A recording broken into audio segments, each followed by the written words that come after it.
G'day, you would join me back from the garage. This is post Blighton Park track day now. So I'm going to kind of service the car. I've got a few jobs to do. As you can see, the seat is out. I'm going to take a look at the flipping the harness mounts, so they will come through a hole that I'll need to cut there.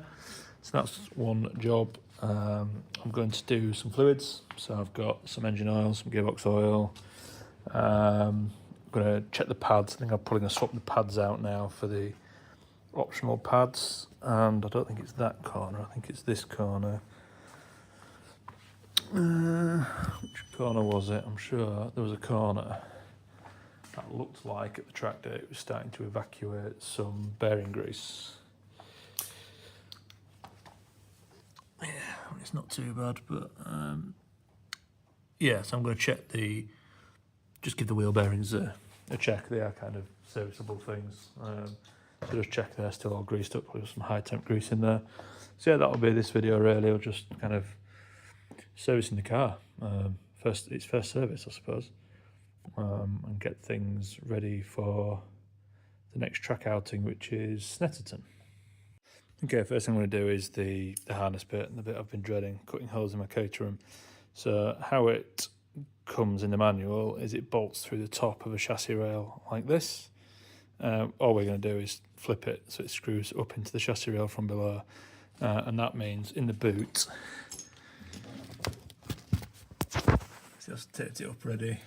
It just basically means cutting some letterboxes here and then trimming them with some IVA tape so that the harness goes through the bulkhead.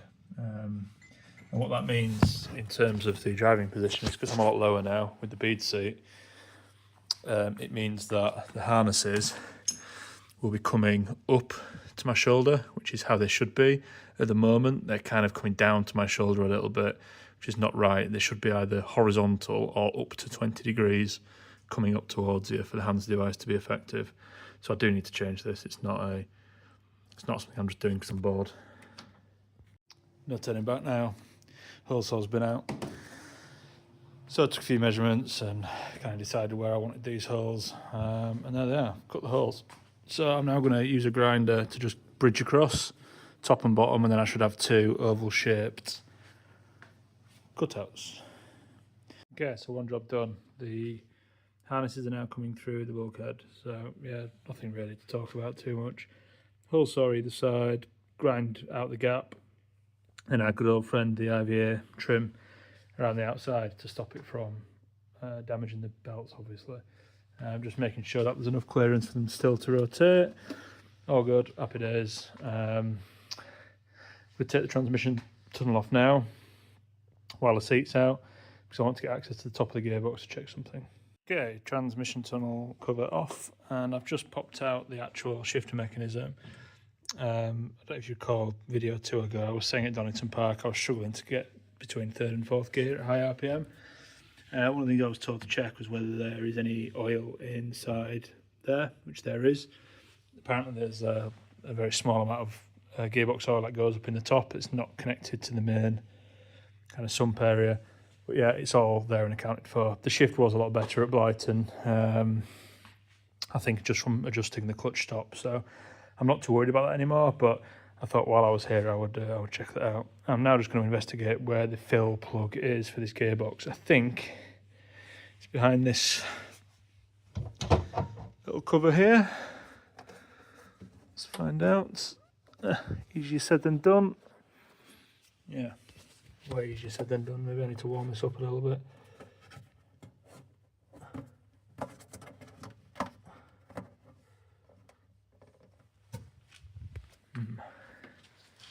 Push it from me.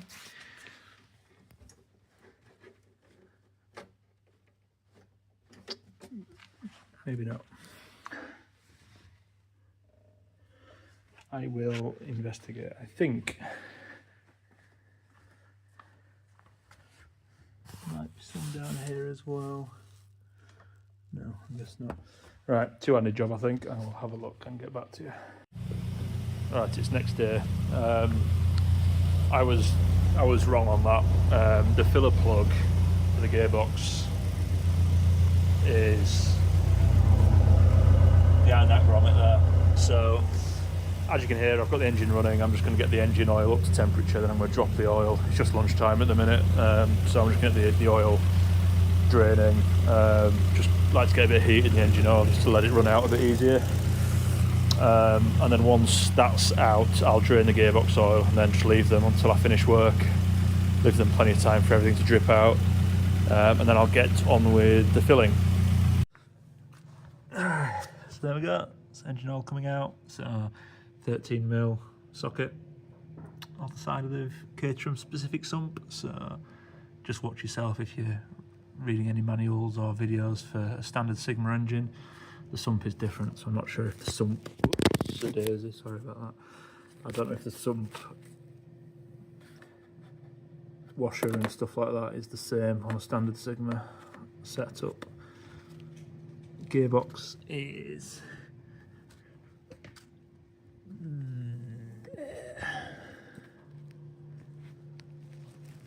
gearbox is drained now. That was 24mm, and the gearbox plug, unlike the engine one, has got a little magnetic end on it. If you see kind of glitter and little bits on an engine magnetic sump plug, if you've got one, it's normally somewhat concerning. On a gearbox, you know, to a certain extent, they do have wearable parts in there, you know, synchro meshes and stuff like that. They do actually wear down, particularly for a brand new gearbox. You will see just little bits on there, and this one's not too bad for a brand new gearbox that's been running on the track. It's pretty good, but yeah, just don't be alarmed if you're doing the same thing and you see a bit of gearbox in there. If you see a tooth stuck to it, then that's a different story. Just while I've been servicing the car, my latest 3D printer's come off. It is a ride height legality checker. It's a stick that's 120mm long. So the idea is when the car's at, you know, on race trim, as long as you can slide this under the chassis rail at all of the lowest points, then it's legal. It's the theory. The number of problems I've invented to come up with solutions for since I got this 3D printer. It's off the chain. Right, so all the fluids are drained now, and we've got the drain plugs and the new filter ready to go on. The old filter took a chunk of my finger with it. That was definitely a filter removal tool jobby. Sometimes you can get them off by hand, but no, not this one. Not the one that's now in the bin. The sump plug has got like a built-in rubber washer. I'm told, you know, you can reuse that. Just make sure there's a smear of oil on it. And then the crush washer on the gearbox drain plug, I've swapped. So these are, I believe, they're 24mm outer diameter. They are 18mm inner diameter, and they are 2mm thick or wide on the actual rim.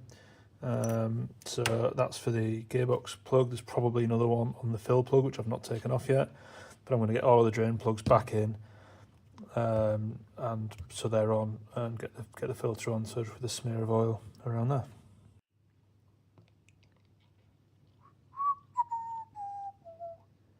The purple oil. Ooh. 3.8 litres apparently. Little baby engine. I'll put 3 in, check the dipstick. Okay, you joined me from under the car. So as a reference, that's the drain plug for the gearbox. That's not the fill plug for the gearbox. That is the fill plug for the gearbox. It's got like a square drive on it, which I think a 15mm spanner will go on. Yeah, it feels right. And as you can see, access to that is pretty tight. But the other side of this sound deadening, heat insulation, whatever it is I believe that other grommet. So what I'm going to do is get my head in the footwell, the passenger side, get a Stanley knife in there, cut around, take the grommet out, cut the circle around, and hopefully that will expose that. I'll probably still crack it off from under here, just because I don't know where my square drive sockets are, but I can undo this from here. But then when I'm filling it up, I can access it from inside the car. Well, that's the theory anyway.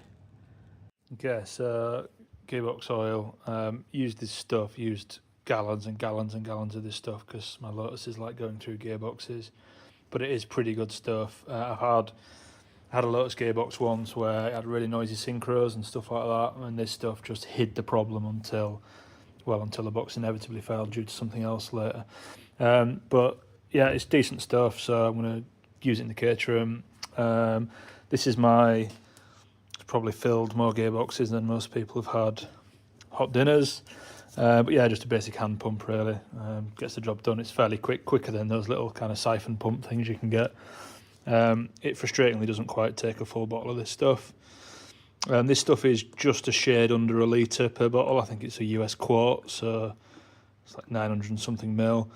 In theory, the Caterham gearbox takes 2 litres, I think, but which would infer that these 2 bottles are not enough.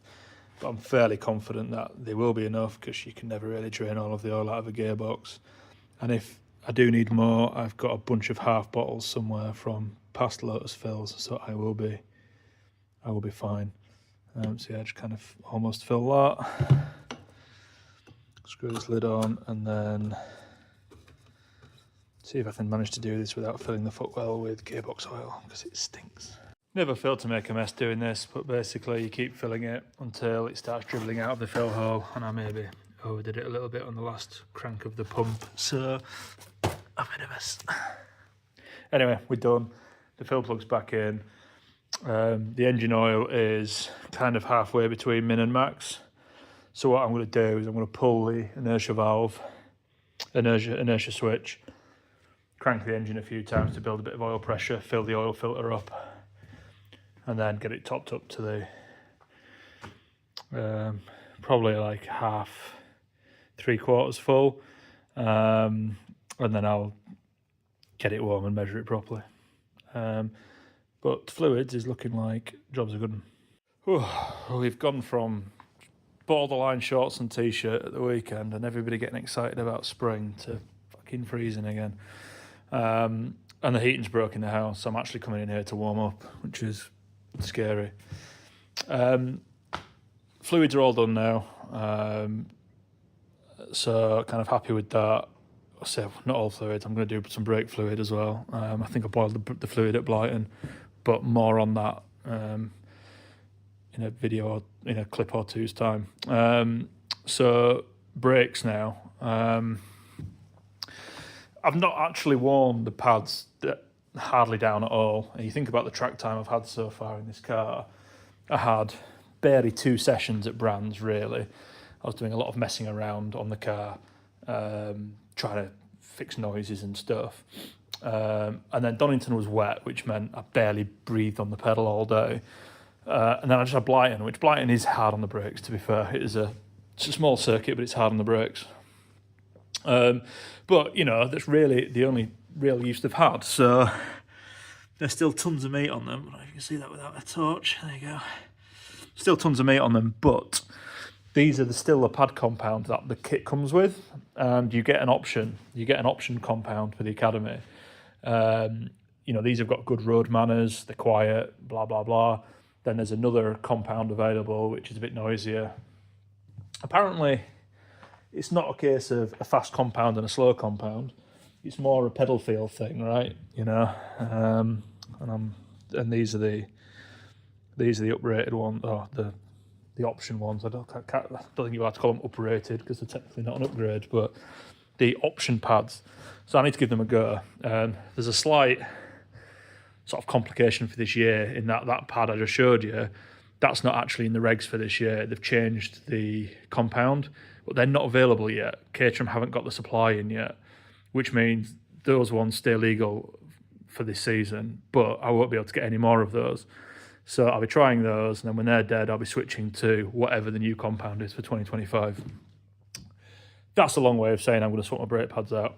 The main thing I'm looking to evaluate is what's going on with this corner. As you can see, I've got a band of uncontacted disc, and if I compare it to the other rear, there's a much smaller band. Now Blighton has gone a long way towards fixing this. That was far worse. I can't remember if I talked about this already, but CTS did find an issue with how one of the pads was fitted in that caliper, which they rectified. But I think the track work I'd done already meant that the pad had worn down on an angle. So that pad is effectively wedge-shaped. Oh, probably not that dramatic, but when we get it off the car, we'll have a look. So just getting those pads out of there, I think I need that to clean that disc up and to get equal braking on the two rears. I can't say I felt a problem while I've been driving it, but I think the rears do so little on this car anyway. It's probably not something I'm going to notice. So yes, long way of saying I'm going to swap some brake pads. Front pads out, still plenty of depth left on them. I mean, there is evidence that the heat's been getting to them a little bit. A bit of pitting on the surface, but nothing too concerning, I don't think. I don't think there's much point in measuring the thickness, because I think one of the differences with the optional pad is they come with less meat on them to start with. But there's 9mm on the old outgoing ones.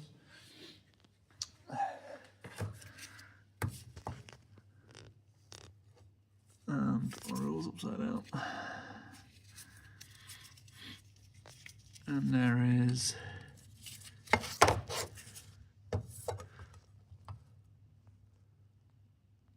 there's pretty much just a bit less than 9mm to start with on the quote uprated ones. On today's episode of Inventing Problems to Solve, introduce you the caliper wedge. Plan with this is with fresh pads in the car, slightly graded, it's got a slight gradient on it, but you can wedge that between, if I've measured it right, yep, between the pads when the pistons are pushed all the way home. So now I can bleed the brakes, knowing that the pistons can't come out, which means there's no stale old fluid getting stuck behind the piston. You could use a bit of wood or an old brake pad, or just not bother, because it probably won't make a difference, but it's another problem solved.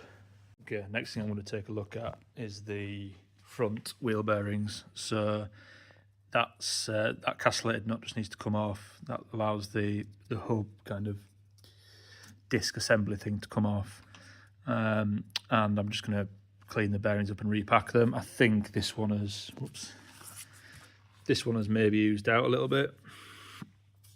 Not much, but I'll just check it. It's silly not to check it. And then I might give these wheels a clean up while I'm at it, because I'm a tart.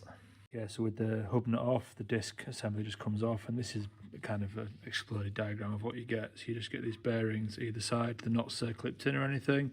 They're just held in by the pressure of the preload on the nut, which is only finger tight. So yeah, that's it. That's all there is to it. There wasn't a huge amount of grease on these. It clearly got hot and it started spraying out. So I'll put some of the where is it? I've got a tube somewhere of the Redline CV2, I think it's called. Kind of a go-to. It's somewhere. I need to dig that out. But yeah, that's what. There it is. Had this for years, as you can see. It just keeps on delivering for me. So yeah, I'll just blob a bit of that on, and then those bearings, those tapered bearings, they fit either side of the disc assembly, which I've just cleaned out. You can see there's those tapered seats for them to go in. So nothing to it really. And then when it comes to tightening it back up, you're doing it finger tight until you take the play out of the wheel, basically. And once you've got that to that point, you put the cotter pin in, split pin, job done. Right, so I've rebuilt that now. Just smeared the Redline grease around the bearings and the races and whatever else. And then torqued this nut up to 11 Newton meters, which is basically nothing. Really is nothing. Put the wheel on. You can still, without the centre cap on, you can still access the nut to adjust it. And then I backed it off a quarter of a turn, which introduced play. So if I grabbed the wheel zoom out a bit. If I grabbed the wheel here, I could feel play in it. And I just kept tightening the nut until that play went away. And then I found that I was between the castellations were between the holes. So I then kept tightening it to my first hole alignment. So I can now put a split pin back in there. The split pin, by the way, I had to destroy that to get it out. So if you're going to do this job, have a box of spares. I've had a kind of, you know, the usual Amazon box of 1,000 in my toolbox for years. So just make sure you've got those before you start off on this job. But already that feels loads better. There was actually a bit of play in this wheel before I started this job. So I get the feeling this was never quite right from the factory, just as a, well, maybe that's unfair. Maybe it's just the sort of thing you need to check after your first few miles. Maybe just unfair to say the factory haven't done it right. But anyway, it's definitely, that feels a lot better than it did. So nice little job to fix. Get this wheel off now, get the pin back in there, and then get on with the other side. Okay, I fast forwarded a little bit now because I just wanted to get stuff done. But both of the front wheel bearings are done. I'm not happy with my split pins from my Amazon kit, so I'm going to get some bigger, some chunkier ones. I've just got those in temporarily so it holds position. My brand new brake bleeder, so the old one, after many years of hard service, is probably going to end up in the bin. As you can see, I've had to use loads of Teflon tape just to try and get the damn thing to stay airtight. Great bit of kit, but I guess it's only got so many uses, so a brand new one to use. The reason I'm doing fluid is because I think I boiled it at Blyton. Certainly I was having problems with the pedal going long towards the end of the day. And I think there's a few reasons for this. I think one, I checked my sort of V-Box data after the fact, and on a fair few occasions I still had some brake pedal pressure, some accelerator pedal pressure whilst I was heavy on the brakes. I've still not got my pedal box position right, so I've got some more work to do once I've got these brakes sorted. So I think that's obviously going to cause things to overheat. So I'm going to put some new fluid in. I've got some fancy fluid to put in it anyway. Money bags over here. So get some decent fluid in. I've just used a turkey baster to get as much of the dregs out of there as possible. I'm going to start with the fresh stuff now and get that bled through.